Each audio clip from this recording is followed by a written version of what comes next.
Please check the closing time if listening or watching on demand. From the school run to the home run, watch a new show for all of Britain. He can say whatever he wants. A straight-talking show where all voices are heard. And, you know, when are we going to stop talking about smashing the gangs and actually do it? With the stories that matter from every part of our country. There's a bit of a crash landing there for your Chancellor. Bold, fearless and standing up for you. That's me, Martin Daubney, 3 p.m. till 6 p.m, weekdays, here only on GB News. The People's Channel, Britain's news channel. Westminster's full of talk, but out here, it's the real world. Am I allowed to talk now? No, that's it. This is where it matters, real people and real lives. That's what politics is all about. In fact, has Trump made a good start? No. Straight answers, no spin, and just a couple of pints. How many fingers have I got up? About 10. So join me for Lee Anderson's Real World every Friday at 7 p.m, only on GB News. The People's Channel, Britain's news channel.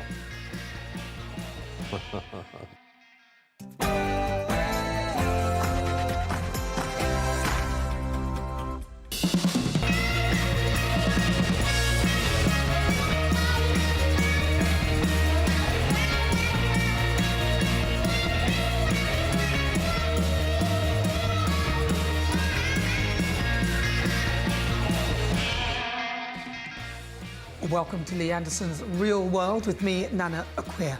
Now tonight I'll be joined by Emma Wolfe, and tonight's Left in the Corner is Andy Twelves. In Real World, Real People, we'll be speaking to Festus Akinbosoye, and in Last Orders we'll meet comedian Stan Boardman. But first, let's go to the news.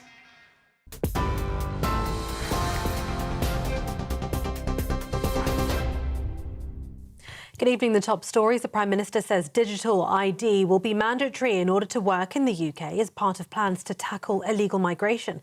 Sir Keir Starmer said the government would introduce a new ID system by 2029, saying it would make it tougher to work in the UK illegally and offer countless benefits to citizens. However, opposition parties argued the proposals would not stop people crossing the Channel in small boats. The Tories have branded the move a desperate gimmick to stop the Channel crossings. A petition urging the government to abandon their plans has now surpassed 1 million signatures. Dozens of diplomats walked out of the UN's Assembly Hall as Israel's Prime Minister took to the podium. As the session's chairman called for order, there were boos and cheers while delegates stormed out. Benjamin Netanyahu used his speech to speak directly to the hostages held in Gaza and to the terror group Hamas. He also said recognition of a Palestinian state is sheer madness, it's insane, and we won't do it, adding that recognition by several other countries is disgraceful. Donald Trump has since spoken about a potential deal on Gaza before he boarded Marine One at the White House. The US president says he believes the deal will get the hostages back and added it's going to be a deal that will end the war. The man who was wrongly convicted of killing Jill Dando has today been charged with rape and indecent assault. Barry George has been charged with sexually assaulting a 14-year-old girl almost 40 years ago. The CPS said the charges relate to non-recent allegations that took place in 1987. Mr. George was convicted of the 1999 murder of Jill Dando, but the conviction was overturned on appeal. He was later unanimously acquitted by a jury after a retrial. Nigel Farage is on course to be the next Prime Minister, according to a new YouGov poll. According to the polling prediction, if there was an election held tomorrow, there would be a hung parliament, with Reform UK winning 311 of the 650 seats, just 15 short of the winning line of 326. In practice, it would be impossible for anyone other than the party leader, Mr Farage, to secure the largest number of MP backers and ultimately become Prime Minister. The UK's population jumped by more than 755,000 in the year to June 2024, the second highest annual rise on record. New figures from the Office for National Statistics show 1.23 million migrants arrived in the country during that period, while under 500,000 left. The data also reveals deaths now significantly outnumber births, with migration driving population growth under Labour's government. And former leader of the Liberal Democrats, Lord Ming Campbell, has died at the age of 84. Walter Menzies Campbell, often known as Ming, had a parliamentary career spanning 5 decades and served as leader of the party between 2006 and 2007.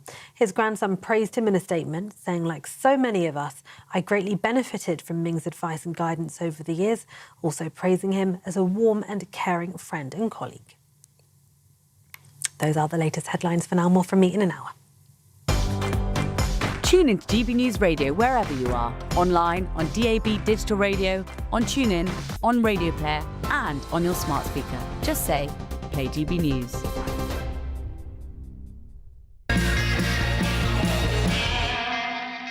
Welcome to Lee Anderson's Real World with me, Nana Acquia.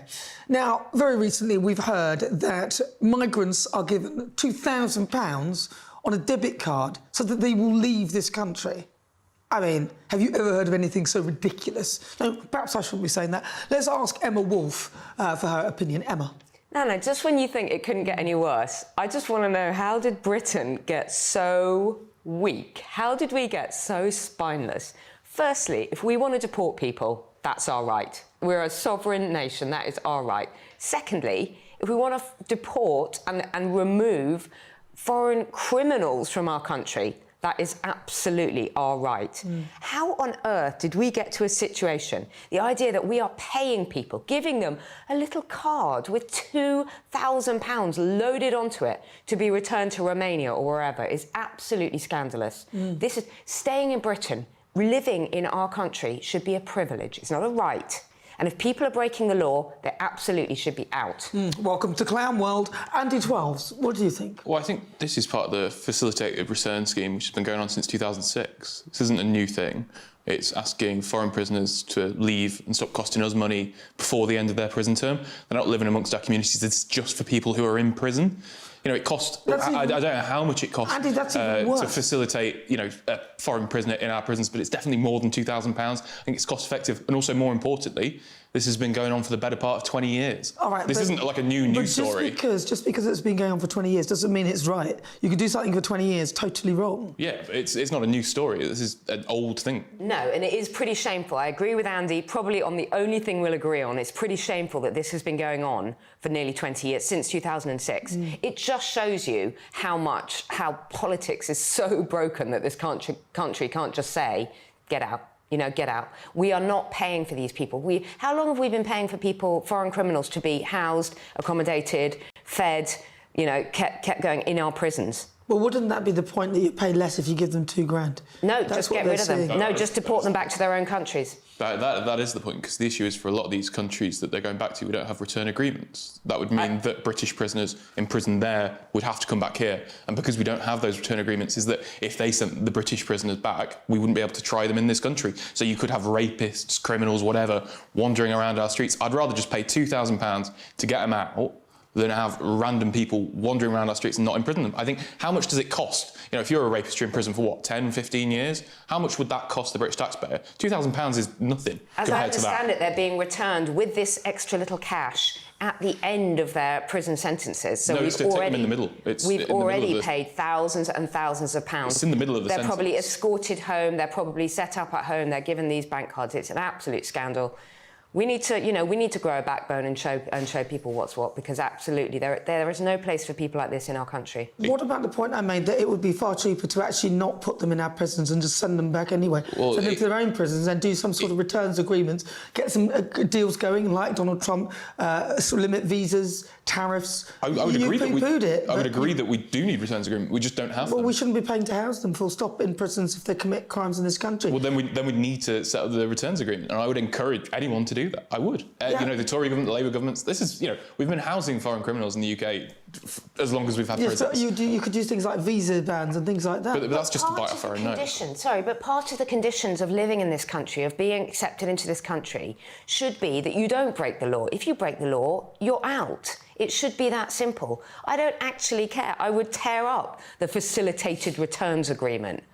I would show that Britain wants people here who want to contribute to the country, that if you are accepted into this country, as I said, it's a privilege, it's not a right. You don't get to break the law and then live in cushy British prisons. I'm sure it's a lot tougher in Romania. And as for people, Donald Trump sending people, students who have come here to their country, and are protesting in a way that's not acceptable in America, what are your thoughts on that? No, I think people should be given the right to protest, but when they break the law, again, I don't care whether it's a pro-Palestinian protest or any other kind of protest. If you're going to break the law, if you're going to desecrate the cenotaph, if you're going to cause violence on our streets, then absolutely that is breaking the law and should be dealt with. You don't get special treatment because you're a student protesting about Palestine. If you break the law, you should be out. You should be just subject to every other kind of criminal law. Yeah. Well, the point is there that it is a two-tier system in America. People who are protesting about Palestine are facing consequences that people that are protesting about any other thing aren't. In a country that's meant to be the home of free speech, your First Amendment rights, you're meant to stand there and be proud to have your freedom to express and say what you want to say. Donald Trump is not upholding that because he doesn't like it. He's pressuring TV networks to drop hosts because they said a mean joke about him. Come on. Says he on the left, the creators of the cancel culture. Wow. Well, I mean, the right of, pretty much come back with cancel culture from first principles after the Charlie Kirk thing. Anybody who said something slightly negative about them, they're calling up their employers and telling them to sack them. Well, Pam Bondi, the Attorney General of the US, said that if you're employing people who have said horrible things, you should sack them. Yeah, that is cancel culture at first principles, is it not now? There is taste and decency. And you think the Obamas didn't try and get people cancelled? Roseanne Barr herself was saying that that the Obamas were making calls and trying to get people cancelled. It's done all over the place. And you know what? Stop criticising Donald Trump. Actually, he was elected. We don't get a vote. Donald Trump was elected by the American people. If you speak to most Americans, they're pretty happy with the results. He's sorting out that country. And look at Britain. We are absolutely falling apart. But remember the time that he lost the election, his supporters did an insurrection on the nation's capital. That wasn't good. He still claims he won that election, doesn't he?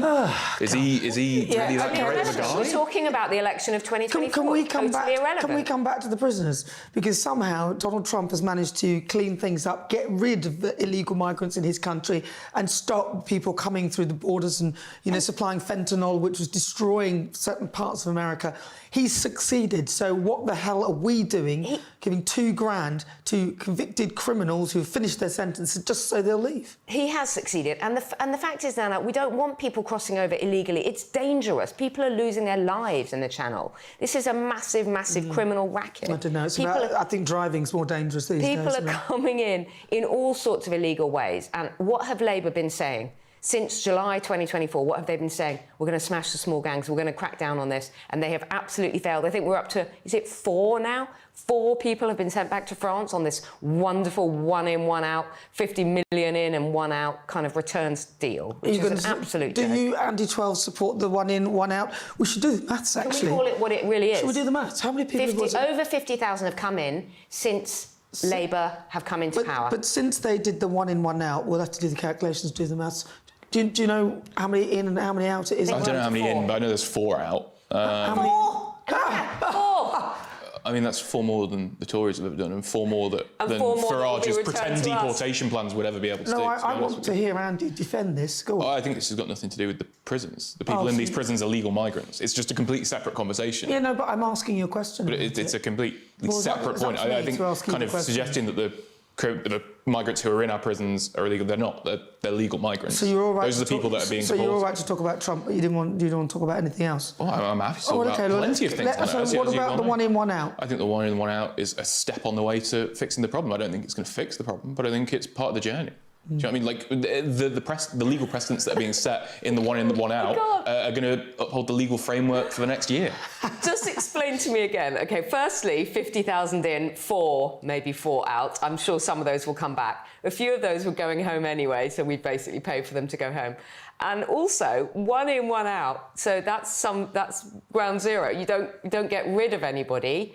One in, one out, which means that 4 will come back, Andy. In what way does that, in what clown world does this make sense?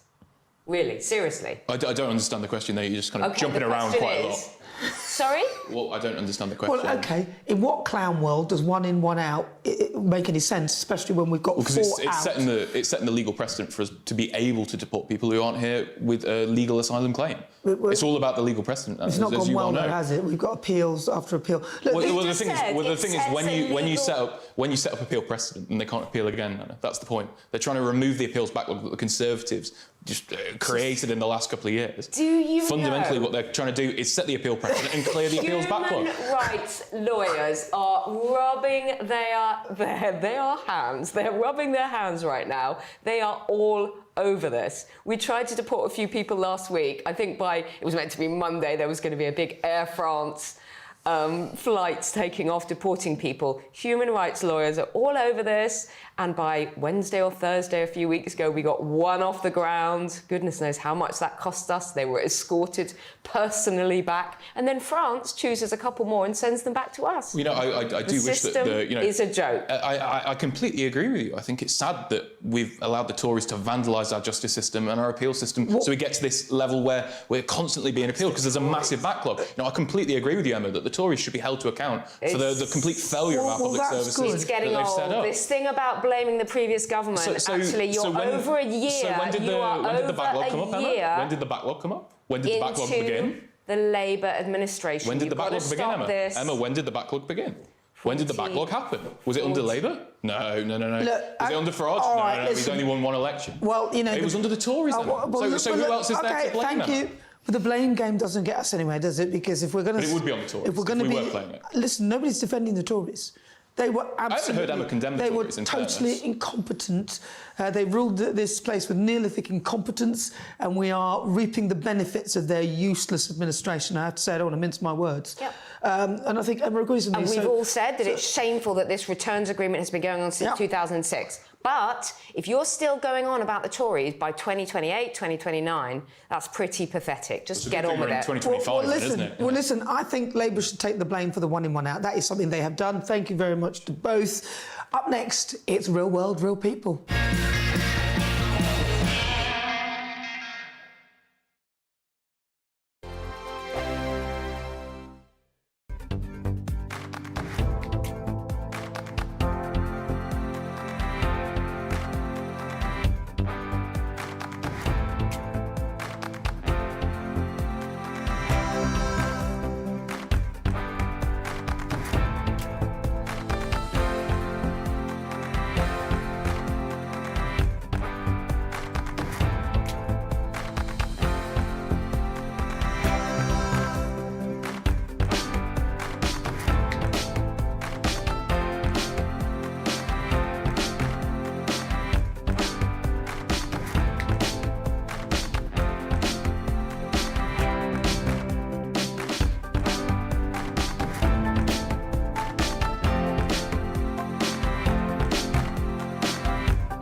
Decisions made in Washington aren't just shaping America, they're shaping Britain too. From migration to global security, from crime to health. Whatever happens in the White House today will be felt in your town or city tomorrow. That's why The Late Show is live from Washington, D.C. Cutting through the politics to show you what it all means for Britain. The Late Show live every night at midnight. Only on GB News, Britain's news channel. Exciting news. Every Friday, my Patrick Christie's Tonight Show is going to have a twist to it. We're welcoming some special guests. You. That's right, on Fridays I'm going to be doing my show in front of a live studio audience because this show is about you and what you have to say. It's going to be the same big debates, same big topics, same big opinions. But every Friday night at 9 p.m, you are invited to come on down to Patrick Christie's Tonight to be a part of the action.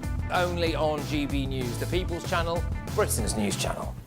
Hi, I'm Michelle Dewberry, and my show is your opportunity to cut through all the noise and dive in headfirst to some robust debates. Ideas clash. Situation, isn't it? Because the failure is... You're deliberately avoiding my point. Nothing's held back. And if you think this is the end of it, wait for more. And we do not shy away from the difficult stuff. Sometimes I want to shake people and say, if only you understood. So join me on Jubes & Co. weeknights at 6 p.m, only on GB News, Britain's news channel. Hello and welcome back to Lee Anderson's Real World with me, Nana Akua. It's time for Real World, Real People. And joining me now, Festus Akimbosoye, who is a former Special Constable and a Police and Crime Commissioner. Festus, welcome. Good to see you again. Good to see you. Now, there was a report earlier that suggested that police should potentially be armed in this country. Now, I am totally against the notion of that, but what are your thoughts? You'll know all about it. No, man, I know the guys who are behind this. So Rory's a good friend of mine, talks an awful lot of sense, former police officer, former advisor, and to number 10 to the previous Prime Minister, Boris Johnson. But I think that's where we're going a bit too far. We do not want all police officers carrying guns, tasers. I think that is necessary, and I've publicly advocated for all police officers to carry tasers, which are non-lethal kit, actually. And did you actually know that a taser is less lethal than a powder spray and a baton? Is it? Yeah. Why? Because a powder spray can blind you, incapacitate you. A baton can break bones, and if you're accidentally hitting the wrong part of your body, it could be fatal. But a taser will not do that. But what we actually know from evidence is that when a police officer carries a taser on them, that alone comes with a level of compliance from the member of the public, because once they see that, well, I don't want to get tasered. So a taser is actually safer for the public and the police officer than, say, a powder spray and a baton. But the standard issue for policing in Britain is a powder spray and a baton. But I don't think we need to get to the extent of them having firearms. But what if they had a gun? So, like, if you see a police officer with a gun, you're going to be like, a taser, you'll be like, but with a gun, that might be even more. So with a taser, you might go, but with a gun, you might go, oh, no, we don't want to go that. I don't think we need to go to that extent. Look, a gun is a fatal, lethal weapon. You know, I think it is right that the specialist firearms officers who already are in place, know enough of them, they carry on doing what they do as specialist officers. But a taser, I think we can start rolling that out.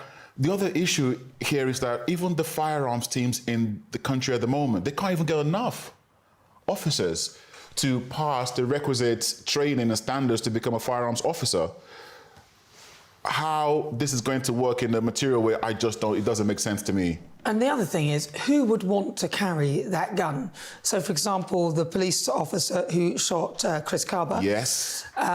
I would say that he did the right thing. Chris Carber was using his car as a weapon. A car is dangerous if used in that manner. Right. And he saw potential threats to officers, his fellow officers, so he decided to disable the suspect, who was also a criminal anyway. Yeah. But if you were to shoot someone, you'd have to go through all that palaver. Yes. Imagine. I mean, even if you were to use a taser, you also have to explain, because any use of force in policing comes with a certain level of explanation. So what's even more interesting compared to the Chris Carber stories is another story at the moment of a Met officer who shot dead a man who was trying to break out of prison about 10 years ago. It was a gang member. The man obviously died. 10 years later, that officer is now facing potential dismissal from work. See, it's one to ask somebody to carry this weapon, but then it's another to expect them to then be fully accountable, although you have to be, because there are some bad people who become police, as we know from all the reports, that there are a lot of rotten apples in that barrel, not just the odd one. So during my time as Police and Crime Commissioner, one of the really important things that I tried to do was to make sure that there was transparency, openness and accountability from policing, because it is quite right that the police are able to explain what they do, why they're doing it and how they're doing it. That's very, very important. However, it's also worthwhile bearing in mind that the level of dangers that policing face now is probably unlike anything in the last 30, 40 years. More and more people are carrying knives on them. So a police officer goes into an unpredictable situation now. You don't know what you're going to come into. And with the growth in mental health issues and people being unpredictable, officers need to have the ability to protect themselves, but also to protect the rest of the public. And so that's why I think them having something such as a taser, in addition to what they already have, is sensible, is safe for the public, is safe for the police, but a firearm is probably a step too far, in my opinion. And don't firearms beget firearms? So if you've got firearms, the criminals will come with firearms. You're just going to increase the number of firearms. Yeah, I mean, some will argue, well, if they have tasers now, everybody will have tasers. But I do think because of the safeguards we have in Britain around the use, possession, and the regulation of firearms, it means that we do not have anywhere near the same level of homicides that they have in America, where, let's be honest, all the officers carry guns, right? So there's a different culture there. We don't have that here in Britain, and long may that continue. However, let's not be moving away from the complacent about the fact that there are significantly dangerous individuals out there who, when they see a police officer, they want to attack them, and they will not think twice before they do so. So we need to make sure the officers have the right kit to protect themselves, but to also protect the public as well. And also, if you shoot a firearm and you are a police officer and you miss your target and hit someone else, that's a problem. Yes. I mean, no equipment that police officers carry are 100% perfect. But a gun, if you do miss someone, you're probably going to kill them. Yes, you will. And of course, if someone just managed to get their hands on your firearm as well, they'll kill you. Then they'll kill you. And that applies to any equipment that the police have. So that comes to training and risk management and making dynamic assessment of a situation. So if you look at in America now, some people argue, well, yeah, if you have guns, that'll make everybody safer. Does it really? I'm just not sure it does. But yeah, the taser thing really does work, because the evidence shows that when an officer carries a taser, the compliance rate is a lot higher. And why not try that rather than going all the way to them carrying guns? Rather than going gung-ho. Ooh, that's a good one. Thank you. That's a good one. Thank you very much. Coming up next, it's time for Right versus Left.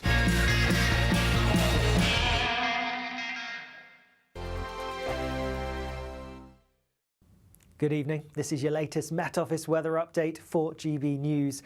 After a largely fine, often sunny week, things are going to take a bit of a change weather-wise as we go into the weekend, because there's a front out in the west, and this is going to bring some heavy and at times persistent rain, particularly to western, northwestern parts through tonight and more so into tomorrow. But before that arrives, a lot of dry weather to end the day and through much of the night, and actually a lot of the clouds going to break up, particularly across eastern parts of England. And here with clear skies, temperatures taking a bit of a drop, a bit chilly first thing tomorrow morning, and watch out for some pockets of mist and fog. Elsewhere, a bit more cloud than we've seen through some recent nights, so not turning quite as chilly. And across Northern Ireland, well, it's a wet start to the day. Watch out for some strong winds with that rain that's pushing through. Ahead of that rain, actually, there will be a few showery bursts of rain here and there across some southern and central parts of England and Wales. Largely dry, though, to start the day across parts of northern England and much of Scotland. Just that band of rain I highlighted at the start affecting some western parts of Scotland and much of Northern Ireland. Now that rain is going to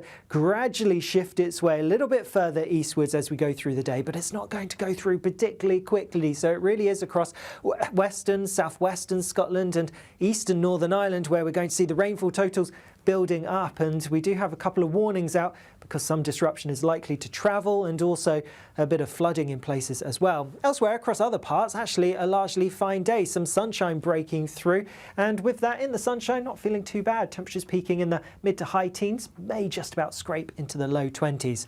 That front does eventually push through as we go through later and into Sunday, not bringing a huge amount of rain in the south, but a bit of cloud, a bit of rain lingering in the southeast through Sunday, and then some showery bursts further north. Otherwise, for many, Sunday's looking largely fine. And then as we go through into Monday and Tuesday, we sort of end up with a northwest-southeast split, always drier towards the southeast. Mornings don't have to be tiresome, especially if you have the right company. Wake up to news as it happens, opinion and debate, and of course, a little bit of entertainment too. Because when the kettle's on, we're on. That's Breakfast on GB News, a show worth waking up for. Every morning from 6 a.m. Only on the People's Channel, Britain's news channel. We'll spread the news, you spread the word. From the school run to the home run, watch a new show for all of Britain. So he can say whatever he wants. A straight talking show where all voices are heard. And, you know, when are we going to stop talking about smashing the gangs and actually do it? With the stories that matter from every part of our country. There's a bit of a crash landing there for your Chancellor. Bold, fearless and standing up for you. That's me, Martin Daubney, 3 p.m. till 6 p.m. weekdays here only on GB News. The People's Channel, Britain's news channel. Welcome back to Lee Anderson's Real World with me, Nana Aquia. It's time for Right versus Left. Joining me, Emma Wolf and Andy Twelves.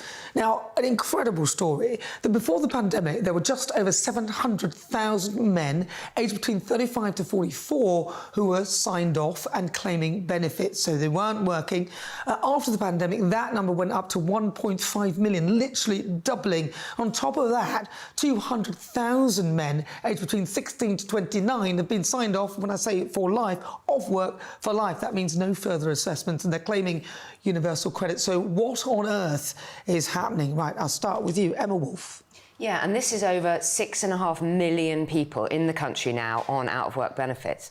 And welfare dependency at this level is not only an economic crisis, it's also, actually, it's a human tragedy.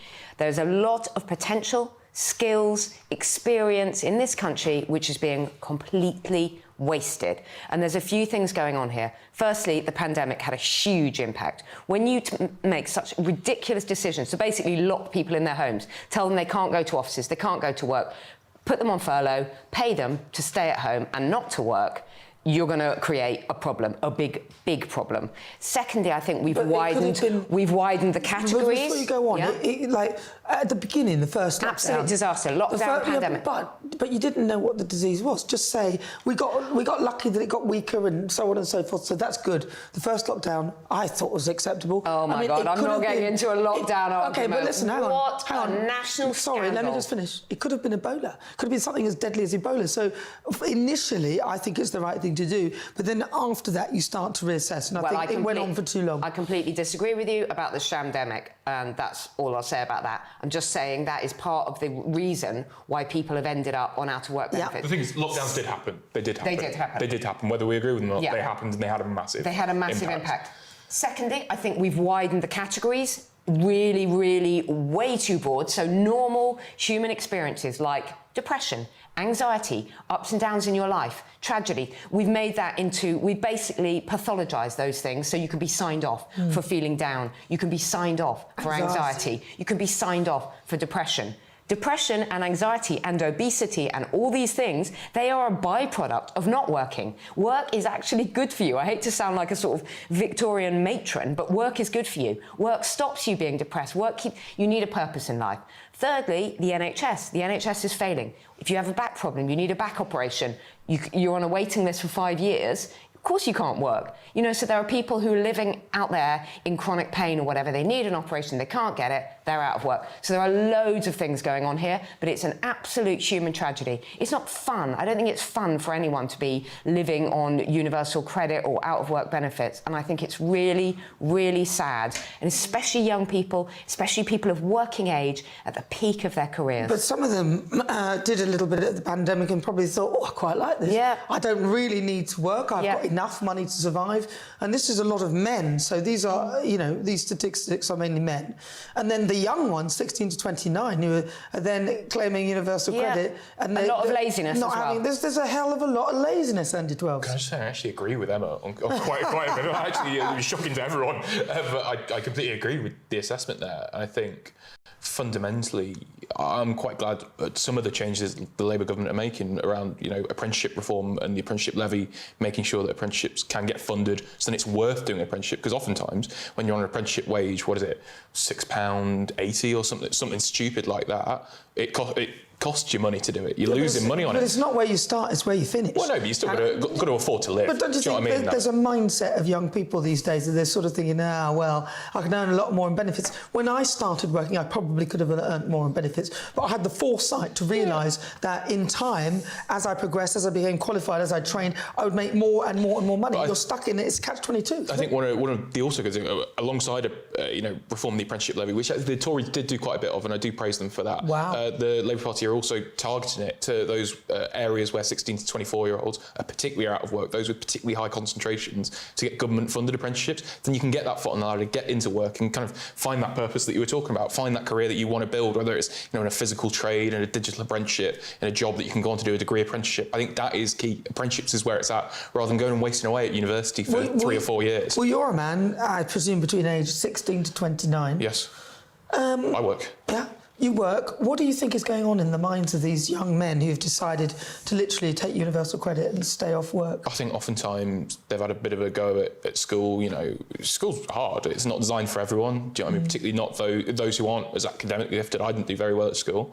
I think those pathways, particularly in post-industrial communities where, you would immediately leave school to get a job in the pit or on the steelwork or in the factory, whatever, it's just not there anymore. It's not been there since the 90s, early 2000s. And there isn't that pathway to work because their dads and their mums and their grandmas and their uncles would have all done that. They would have had that pathway to work, and there just isn't that there because of, the Thatcher, Blair, Brown governments. All of them just didn't reinstate it. And I do think, without sounding really old-fashioned, we've lost some kind of moral kind of backbone, some kind of discipline that you get up, that you go to work, that your mum and dad did that your grandparents did that your family do that. We've got to this situation. And can you blame people, in a way? Can you blame people? We have to bring in, the benefits culture here. When they see other people who are just on benefits and just taking from the system, and when they see also foreign people, illegal migrants who have come over and are just taking from the system, we are having a bit of a mindset where people are thinking, why should I work? Why should I be paying into a system, paying taxes? And I'm talking about the older people. I'm not talking about people leaving school, but that sort of 35 to 44, whatever it was, that age group, which has doubled since the pandemic. They are paying into a system. Maybe they don't have children, but they're paying into the education system, into the healthcare system. And they're seeing other people having large families, being treated for free, being given accommodation for free. I know other mums who are struggling. They're living in small flats with big families, and they're paying their taxes. They're working, they're paying their taxes. They're seeing other people living in council houses, being given an extra bedroom for every child. It doesn't feel fair for a lot of British people. Also, what is the point? If at the end of the day, if you earn a lot of money, we'll tax you pretty much half of your income.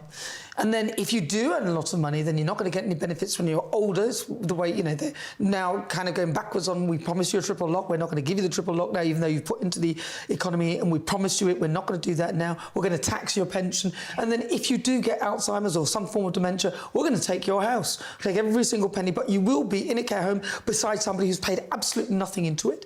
So what's the point? I agree, and I think, to be honest, this goes beyond the Labour government and the last Tory administration. It goes back to the 90s, really. I can't believe you're blaming everyone, not just the Tories. It is a fundamental issue of decades of administration just failures. We need to build more council houses. We need to build more hospitals. We need to increase the capacity of the state because, not just increase the capacity of the state. Yeah, absolutely. Is it not big enough? No. Now we can disagree. Do you know what I mean? With public services, we do need to increase the capacity. What? We need to make sure that our public services are designed for a population that was probably about right in the 1960s. Our population has massively grown. We need to create the public services to accommodate for everyone. But why has our population massively ballooned and exploded? Because we were having far too many people coming into the country that we cannot actually cope with. Not just that, a lot of British people had loads of kids in the 70s and 80s.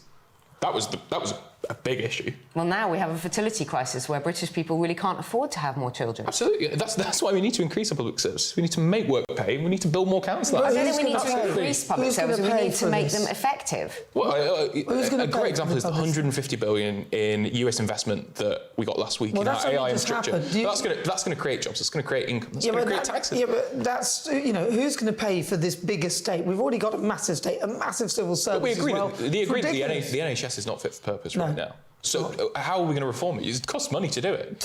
I would say have some sort of people pay some sort of insurance towards it and put in for their own healthcare a little bit of their own money, and therefore they'll have they'll feel some sort of affinity with looking after themselves a bit better, I'd say. I also think we need to increase educational standards in this country and also address the elephant in the room, which is that everybody's just staring at their phones all day. I mean, if you're a 16, 17-year-old, you prefer to sit in your room and play Roblox or stare at your phone all day and, be online than to go out and work. Well, I was going to say, go out and work. Do you think that social media has had a lot? Massive impact on people's ability just to get off their backsides, get a suit on and go to an office. When you talk to 18, 19-year-olds who say they're too anxious, they feel they have an anxiety disorder, so they can't do a Zoom phone interview, they can't do an interview. For goodness sake, we all get nervous. Emma, do you think that social media then has been another big player in the reason why these people don't want to get off their backside? Absolutely, of course it has. All they see is people with their so-called perfect lives, their airbrushed perfect lives, and they think, well, why don't I have that? I'm not going to go and work in an office for £6, £7, £8 an hour. Whereas, honestly, when I left university, I was excited. I went on the recruitment round. I was excited to get a job, to get my first job, to start working. Yeah.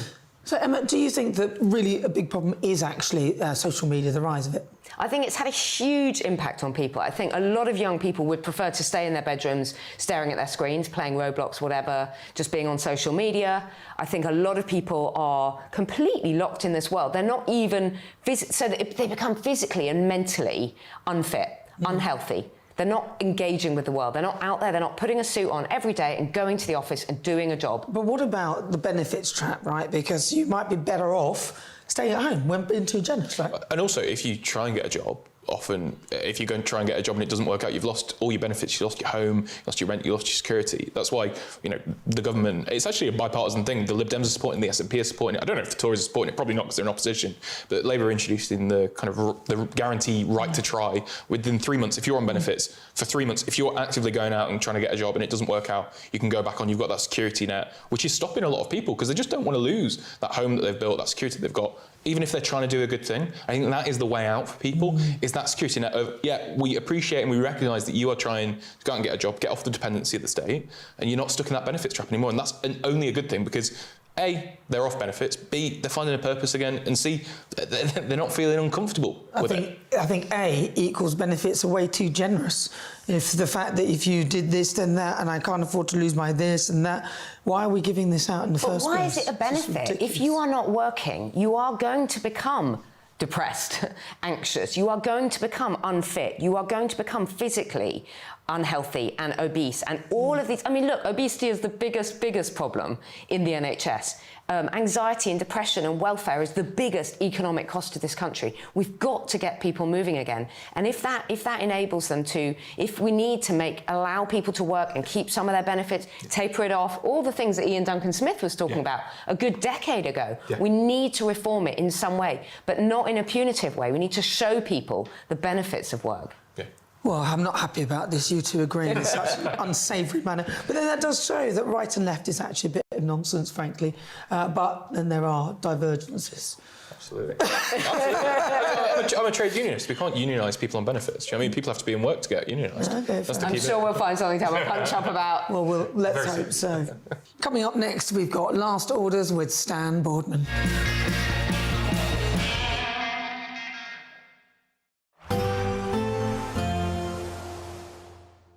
Can't wait to get in that sea. Lovely and warm. Just like the feeling of having great travel insurance. All Clear Travel Insurance sponsors GB News Travel Destinations Forecast. If you're wondering where's good for the weather or heading south during the next few days, be aware there's a next hurricane approaching Portugal whilst it's staying breezy through Greece, particularly the Greek islands. Nothing too unusual about that. But for Italy, increasingly unsettled, some heavy rain and thunderstorms, particularly towards the south, and for Sicily. Across Iberia, settled on Saturday, but here's that ex-hurricane likely to bring some strong winds and heavy rain into Portugal in particular later in the weekend. All Clear Travel Insurance sponsors GB News Travel Destinations Forecast. Britain was once the envy of the world. But look around. A nation that no longer knows what it is or where it's going. A country that's broken. How do we fix Britain? How do we bring it back? Friday night with Matt Goodwin at 8 p.m, only on GB News.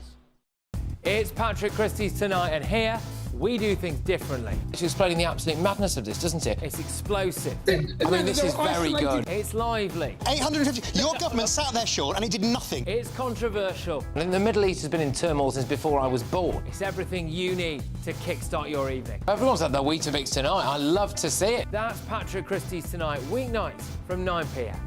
Only on GB News, the People's Channel, Britain's news channel. Hi, I'm Michelle Dewberry, and my show is your opportunity to cut through all the noise and dive in headfirst to some robust debates. Ideas clash. Situation, because the failure is you're deliberately avoiding my point. Nothing's held back. And if you think this is the end of it, wait for more. And we do not shy away from the difficult stuff. Sometimes I want to shake people and say, if only you understood. So join me on Jubes & Co. weeknights at 6 p.m, only on GB News, Britain's news channel. Mornings don't have to be tiresome, especially if you have the right company. Wake up to news as it happens, opinion and debate, and of course, a little bit of entertainment too. Because when the kettle's on, we're on. That's Breakfast on GB News, a show worth waking up for. Every morning from 6 a.m. Only on the People's Channel, Britain's news channel. We'll spread the news, you spread the word. Decisions made in Washington aren't just shaping America, they're shaping Britain too. From migration to global security, from crime to health. Whatever happens in the White House today will be felt in your town or city tomorrow. That's why The Late Show is live from Washington, D.C. Cutting through the politics to show you what it all means for Britain. The Late Show live every night at midnight. Only on GB News, Britain's news channel. In the GB Newsroom, we bring you the news as it happens. With our team of dedicated journalists across the UK. We're ready to keep you up to date with what's happening every half an hour, every single day. Bulletins here on GB News, the People's Channel, Britain's news channel. At GB News, we love to hear from you, our loyal community. So drop us a line at gbnews.com/yoursay. There, you can talk to each other and also to the presenters live on air. gbnews.com/yoursay, because GB News is your channel, Britain's news channel. Welcome back to Lee Anderson's Real World with me, Nana Akwe. It's time for Last Orders. And joining me, legendary comedian Stan Boardman. Stan, welcome. Well, thank you very much, Naya. Thank you very much for having me on your show. Thank you. It's Lee's show, but I'll take it. Thank you, Stan. So, Stan, talk to me about your life, because I remember you back in the day. Well, it's sort of, let's say, it's comedy and tragedy. But now, I was talking to you, it was tragedy at the very beginning of my life. And then it got to comedy. And the tragedy was, I was born in Liverpool, right, in Scotland Road, Kirkdale Road, and we all went to Wrexham for our, when the bombs were coming and dropping in Liverpool. And we got evacuated, my mum and my brother, Tommy. And I was 3 years of age.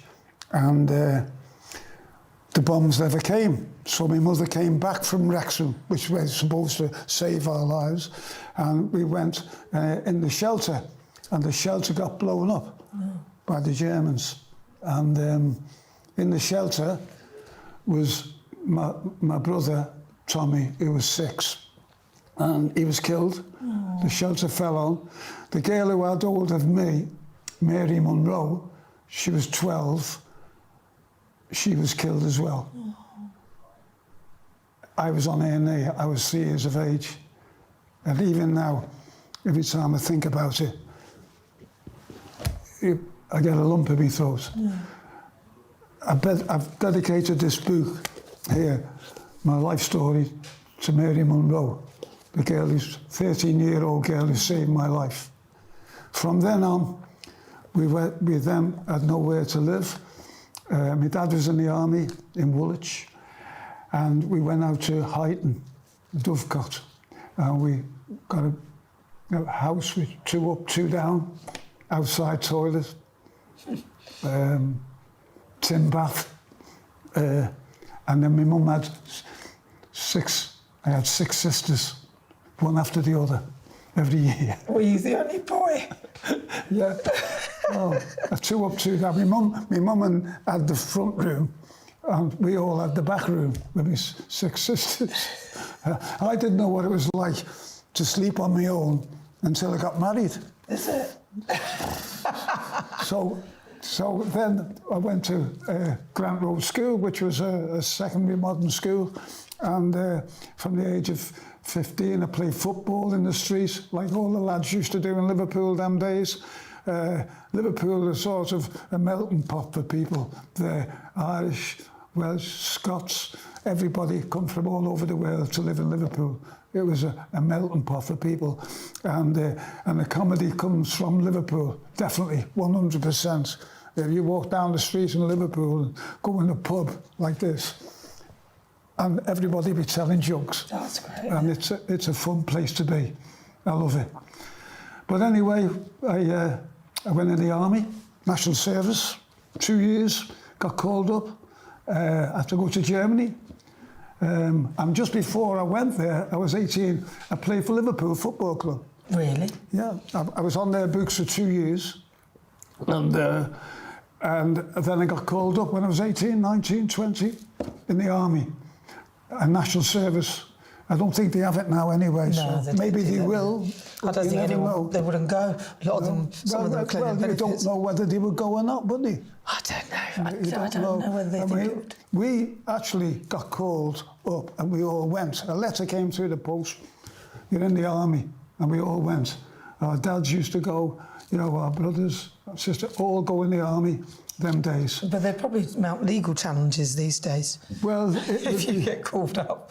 Yeah, it would be very unusual to anybody to be able to pick up the letter, say you're going in the army, and how many people say, well, I'm not going now. Yeah, so, but them days, we had to go and fight for our country, like our dads did. So how did you get into the comedy then? When did that start and your career take off? Well, I've always been a bit of a lad at school who always disrupted the class. That's what the teacher used to say. And I went to Grant Road School, which was, I mean, them days, we had no education. There was 48 kids in my class.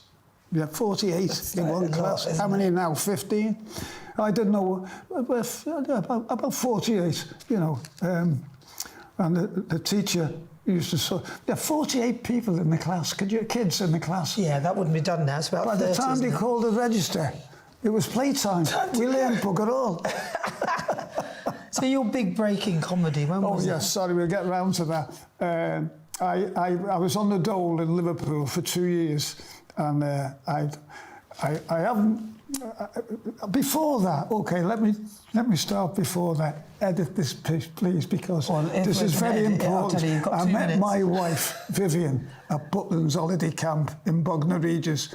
I went there for a holiday, went for a swimming, and she was swimming, and I said to her, can I save you? And my wife, Vivian, said, no.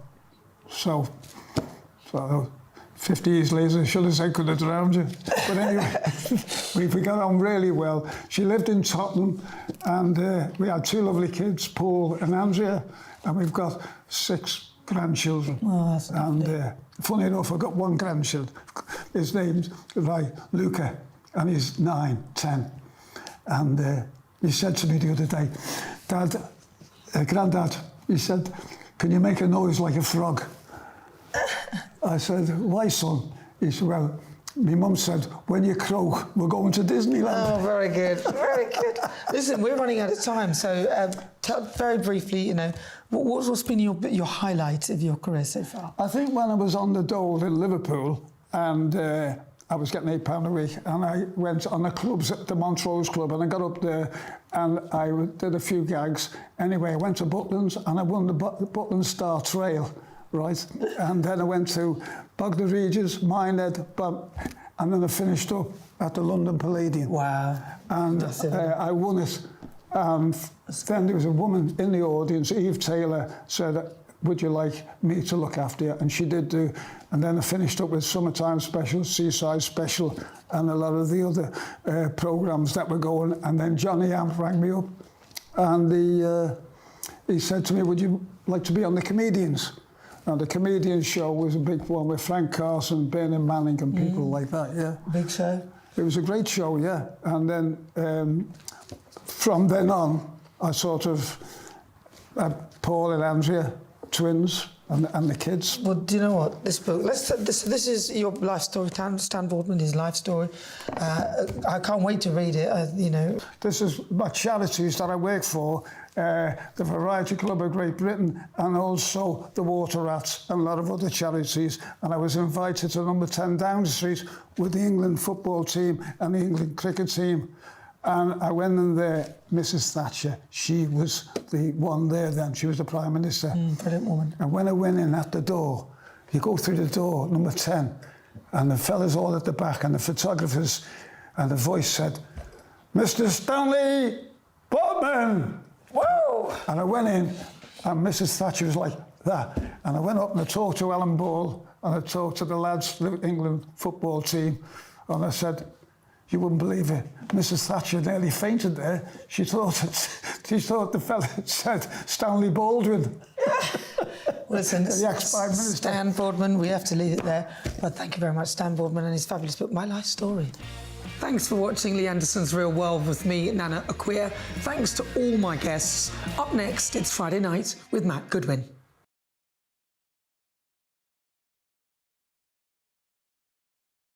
Reform leading the opinion polls. See you in 2 minutes.